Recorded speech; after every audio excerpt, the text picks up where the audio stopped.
Hi guys, so here is Chapter 12, Mr. Smedley. It was 2 o'clock in the morning. Chester Cricket's new manager, Tucker Mouse, was pacing up and down in front of the cricket cage. Harry Cat was lying on the shelf with his tail drooping over the edge, and Chester himself was relaxing in the matchbox. I have been giving the new situation my serious consideration, said Tucker Mouse solemnly. As a matter of fact, I couldn't think of anything else all day. The first thing to understand is Chester Cricket is a very talented person. Hear, hear, said Harry. Chester smiled at him. He was really an awfully nice person, Harry Cat was. The second thing is, talent is something rare and beautiful and precious, and it must not be allowed to go to waste. Tucker cleared his throat. And the third thing is, there might be, who could tell, a little money in it maybe. I knew that was at the bottom of it, said Harry. Now wait, please, Harry, please, just listen a minute before you begin calling me a greedy rodent, said Tucker. He sat down beside Chester and Harry. The newsstand is doing lousy business, right? Right. If the Bellinis were happy, Mama Bellini wouldn't always be wanting to get rid of him, right? Right.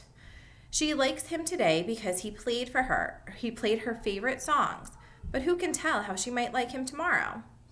And also, I'd like to help them because they've been so good to me, put in Chester Cricket. But naturally, said Tucker, and if a little bit of the rewards of success should find its way into a drain pipe where lives an old and trusted friend of Chester, well, who is the worse for that? I still don't see how we can make any money, said Chester. I haven't worked out the details, said Tucker, but this I can tell you. New York is a place where people are willing to pay for talent. So what's clear is Chester has got to learn more music. I personally prefer his own compositions. No offense, Chester. Oh no, said the Cricket, I do myself. But the human beings, Tucker went on, being what human beings are, and who can blame them, would rather hear pieces written by themselves. But how am I going to learn new songs? Asked Chester. Easy as pie, said Tucker Mouse. He darted over to the radio, leaned all his weight on one of the dials, and snapped it on. Not too loud, said Harry Cat. The people outside will get suspicious. There they are. Tucker twisted the dial until a steady, soft stream of music was coming out. Just play it by ear, he said to Chester. That was the beginning of Chester's formal music education. On the night of the party, he had just been playing for fun. But now he seriously set out to learn some human music. Before the night was over, he had memorized 3 movements from different symphonies, half a dozen songs from musical comedies, and the solo part for a violin concerto, and 4 hymns, which he picked up from a late religious service. The next morning, which was the last Sunday in August, all 3 Bellinis came to open the newsstand. They could hardly believe what had happened yesterday, and were anxious to see if Chester would continue to sing familiar songs. Mario gave the Cricket his usual breakfast of mulberry leaves and water, which Chester took his time eating. He could see that everyone was nervous, and he sort of enjoyed making them wait. When breakfast was over, he had a good stretch and limbered his wings. Since it was Sunday, Chester thought it would be nice to start with a hymn. He chose to open his concert with Rock of Ages. At the sound of the first notes, the faces of Mama and Papa and Mario broke into smiles. They looked at each other, and their eyes told how happy they were, but they didn't dare to speak a word.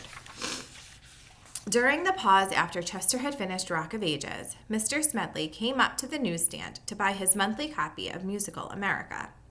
His umbrella, neatly folded, was hanging over his arm, as usual. Hey, Mr. Smedley, my Cricket plays hymns, Mario blurted out even before the music teacher had a chance to say good morning. An opera, said Papa, and Italian songs, said Mama. Well, well, well, said Mr. Smedley, who didn't believe a word, of course. I see we've all become very fond of our Cricket, but aren't we letting our imaginations run away with us a bit? Oh, no, said Mario. Just listen, he'll do it again. Chester took a sip of water and was ready to play some more. This time, however, instead of Rock of Ages, he launched into a stirring performance of Onward, Christian Soldier. Mr. Smedley's eyes popped, his mouth hung open, and the color drained from his face. Do you want to sit down, Mr. Smedley? Asked Papa. You look a little pale. I think perhaps I'd better, said Mr. Smedley, wiping his forehead with a silk handkerchief. It's rather a shock, you know. He came inside the newsstand and sat on the stool so his face was just a few inches away from the cricket cage. Chester chirped the second verse of Onward Christian Soldiers and finished with a soaring amen. You guys see the sweat dripping down Mr. Smedley's face? "Why, the organist played that in church this morning," exclaimed the music teacher breathlessly, "and it didn't sound half as good. Of course, the cricket isn't as loud as an organ, but what he lacks in volume he makes up for in sweetness." "That was nothing," said Papa Bellini proudly. "You should hear him play aria." "May I try an experiment?" asked Mr. Smedley. All the Bellinis said yes at once. The music teacher whistled the scale, do, re, mi, fa, sol, la, ti, do. Chester flexed his legs, and as quickly as you could run your fingers up the string of a harp, he had played the whole scale. Mr. Smedley took off his glasses. His eyes were moist. "He has absolute pitch," he said in a shaky voice. "I have met only one other person who did. She was a soprano named Arabella Heffelfinger." Chester started to play again. He went through the two other hymns he'd learned, the Rosary and A Mighty Fortress in Our God, and then did the violin concerto. Naturally, he couldn't play it just as it was written without a whole orchestra to back him up, but he was magnificent, all things considered. Once Mr. Smedley got used to the idea that he was listening to a concert given by a cricket, he enjoyed the performance very much. He had special praise for Chester's phrasing, by which he meant the neat way the cricket played all the notes of a passage without letting them slide together. And sometimes, when he had been deeply moved by a section, the music teacher would touch his chest over his heart and say, "That cricket has it here." As Chester chirped his way through the program, a crowd collected around the newsstand. After each new piece, the people applauded and congratulated the Bellinis on their remarkable cricket. Mama and Papa were fit to burst with pride. Mario was very happy too, but of course he had thought all summer that Chester was a very unusual person. When the playing was over, Mr. Smedley stood up and shook hands with Papa, Mama, and Mario. "I want to thank you for the most delightful hour I have ever spent," he said. "The whole world should know of this cricket." A light suddenly spread over his face. "Why, I believe I shall write a letter to the music editor of the New York Times," he said. "They'd certainly be interested." And this is the letter Mr. Smedley wrote. "To the music editor of the New York Times and to the people of New York. Rejoice, O New Yorkers, for a musical miracle has come to pass in our city. This very day, Sunday, August 28th, surely a day which will go down in musical history, it was my pleasure and privilege to be present at the most beautiful recital ever heard in a lifetime devoted to sublime art. Music, that is. Being a musicologist myself, and having graduated with honors from a well-known local school of music, I feel I am qualified to judge such matters. And I say without hesitation that never have such strains been heard in New York before. But who was the artist? The eager music lover will ask.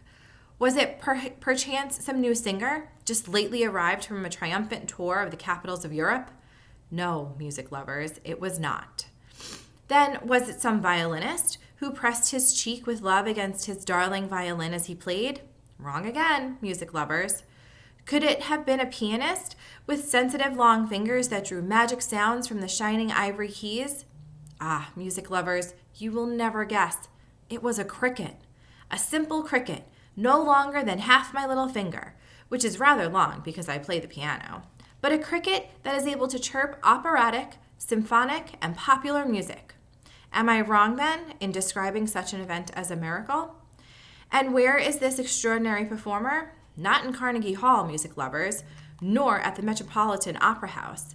You will find him in a newsstand run by the Bellini family in the subway station at Times Square. I urge, I implore every man, woman, and child who has music in his soul not to miss one of his illustrious, nay, his glorious concerts. Enchantingly yours, Horatio P. Smedley. P.S. I also give piano lessons. For information, write to H.P. Smedley, 1578 West 63rd Street, New York, New York.